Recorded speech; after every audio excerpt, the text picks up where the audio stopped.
और जब वो लॉन्च हुए थे उनका प्राइस बहुत ही कम था, मतलब 3 लाख नीड को भी पूरा करेगा और गुड़गांव की नीड को भी पूरा करेगा। और चूँकि प्रीमियम लोकेशन है तो डेवलपमेंट भी यहाँ की बहुत बढ़िया होनी है। और यहाँ जो रेसिडेंशियल डेवलपमेंट है वो भी न्यू गुड़गांव से बहुत ही बॉर्डर पे जो लगता हुआ सेक्टर है। सबसे ज़्यादा हैबिटेशन इस रोड पे इसलिए रहने वाला है क्योंकि टोल फ्री रोड है। हेलो इन्वेस्टर्स, आज हम आ गए हैं सेक्टर 114 जो कि है कमर्शियल सेक्टर। आज इसकी हम बात करेंगे, यहाँ पे क्या डेवलपमेंट आ रही है, क्या इन्वेस्टमेंट अपॉर्चुनिटी है और क्या क्या बेनिफिट मिलने वाले हैं। आज हम खड़े हैं सेक्टर 114 जो कि है अपर द्वारका एक्सप्रेसवे। द्वारका एक्सप्रेसवे के पैरेलली ये रोड चल रहा है और 114 के ठीक सामने अगर हम बात करेंगे तो सेक्टर 115 है, 115 सेक्टर है, जिसमें 50% जो एरिया है वो इंस्टीट्यूशनल एरिया है और उसके साथ में 50% जो एरिया है वो SEZ वाला एरिया है। स्पेशल इकोनॉमिक जोन की डेवलपमेंट यहाँ पे होने वाली है। अगर हम 114 की बात करेंगे तो 114 में ऑलरेडी कई सारे डेवलपर्स ने अपनी SCO की डेवलपमेंट कर रखी है। SCO की हम बात करते हैं तो शॉप कम ऑफिस का कॉन्सेप्ट आता है। अगर हम देखेंगे तो ऑलरेडी बहुत सारे SCO डेवलप्ड हैं। कमर्शियल सेक्टर की हम डिस्कशन इसलिए कर रहे हैं क्योंकि कमर्शियल सेक्टर्स की अगर बात करेंगे पूरे गुड़गांव में 3-4 ही कमर्शियल सेक्टर्स हैं जिनमें बहुत अच्छी ग्रोथ देखने को मिली है। पुराने टाइम से लेके अब तक के अगर हम रेशियो को देखेंगे तो अच्छा खासा इन्वेस्टमेंट पे अप्रिसिएशन मिला है। आज हम जो खड़े हैं वो रीच सेक्टर 114 रीच का SCO का डेवलपमेंट आ रहा है। 5.25 एकड़ की टोटल डेवलपमेंट है जिसमें 60 SCO रहने वाले हैं। जितने भी SCO हैं वो 2 साइड और 3 साइड ओपन SCO हैं। कुछ कंसेप्ट इनका अलग है, उसके बारे में भी डिस्कशन करेंगे। पहले लोकेशन के बारे में जान लेते हैं। नमस्कार, मैं जय श्री राम तिवारी स्वागत करता हूं आप सभी का। जैसा कि हमने डिस्कशन किया कि हम लोकेशन के बारे में जानेंगे। लोकेशन जो है सेक्टर 114 के सेंटर पॉइंट की है। सेक्टर 114 पूरा ही सेक्टर कमर्शियल सेक्टर है। इसके सामने मैंने बताया आपको कि इंस्टीट्यूशनल है, SEZ वाला एरिया है। ये जो लोकेशन है इसके सराउंडिंग में विदिन 2 किलोमीटर आपको नजफगढ़ वाला नाका लगता है। 2 किलोमीटर के रेडियस में आपको द्वारका एक्सप्रेसवे मिल जाता है। सबसे ज़्यादा हैबिटेशन इस रोड पे इसलिए रहने वाला है क्योंकि टोल फ्री रोड है। जो शॉर्ट डिस्टेंस वाले लोग होंगे, दिल्ली से ट्रैवल करेंगे या गुड़गांव से दिल्ली को ट्रैवल करने वाले होंगे, वो इसी रोड को प्रेफर करेंगे। और यहाँ पे ऑलरेडी मेजर डेवलपमेंट जो मेजर डेवलपर्स हैं जैसे लाइक MR है, स्पेस है, पारस है, M3M है, इनने ऑलरेडी SCO की डेवलपमेंट कर रखी है, SCO प्लॉट्स की।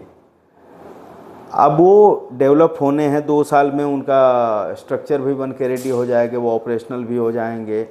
और जब वो लॉन्च हुए थे उनका प्राइस बहुत ही कम था, मतलब 3 लाख रुपए पर स्क्वायर यार्ड के आसपास से वो स्टार्ट हुए थे। आज के टाइम में जो वैल्यूएशन चल रही है वो 5 लाख 6 लाख रुपए पर स्क्वायर यार्ड की चल रही है। अगर हम चले जाएं फ्रंट में द्वारका एक्सप्रेसवे पे, वहाँ पे कोई कमर्शियल सेक्टर नहीं है। 88 में कमर्शियल सेक्टर है। अब ये भी ज़रूरी है कि हम गुड़गांव में कितने कमर्शियल सेक्टर हैं उसका भी डिस्कशन कर लें। सबसे पहला जो सेक्टर था जो डेवलप्ड हुआ वो सेक्टर 29 है, ऑलरेडी हैबिटेट है। वहाँ पे अगर हम रीसेल वैल्यूएशन की बात करें तो कहीं ना कहीं 18 लाख 20 लाख रुपए पर स्क्वायर यार्ड मिनिमम वैल्यूएशन चल रही है रीसेल की। उसके बाद में जो कमर्शियल सेक्टर आता है उसमें मेजर जो लैंड है वो DLF के पास में है, सेक्टर 75 एंड 75A में। उसके बाद में जब हम द्वारका एक्सप्रेसवे पे एंट्री करते हैं तो वहाँ सबसे पहला जो सेक्टर है जो न्यू गुड़गांव को कैटर करता है वो है सेक्टर 88 जो कि कमर्शियल है। उसके बाद में दिल्ली और गुड़गांव के बिल्कुल बॉर्डर पे जो लगता हुआ सेक्टर है जो कमर्शियल नीड को कैटर करेगा वो है सेक्टर 114 जहां हम आज बैठे हुए हैं। तो ये सेक्टर खास तो रहेगा ही क्योंकि दिल्ली की नीड को भी पूरा करेगा और गुड़गांव की नीड को भी पूरा करेगा। और चूँकि प्रीमियम लोकेशन है तो डेवलपमेंट भी यहाँ की बहुत बढ़िया होनी है। और यहाँ जो रेसिडेंशियल डेवलपमेंट है वो भी न्यू गुड़गांव से बहुत ही बेहतर है, अपग्रेडेड है। अब हमने आपको बताया था कि रीच का कंसेप्ट थोड़ा अलग रहने वाला है। बाकी जो SCO की डेवलपमेंट हुई है वो ही है बेसमेंट, ग्राउंड, फर्स्ट, सेकंड और थर्ड फ्लोर के साथ में 4th फ्लोर भी। टोटल 6 फ्लोर की डेवलपमेंट हुई है जिसमें इंडिविजुअल प्लॉट रहे हैं। यहाँ जो डेवलपमेंट है ये बेसमेंट, ग्राउंड, फर्स्ट, सेकंड और 3rd फ्लोर की डेवलपमेंट है जिसमें सीलिंग हाइट को बढ़ा दिया है इनने। जो ग्राउंड फ्लोर की हाइट है वो डबल हाइट रहने वाली है।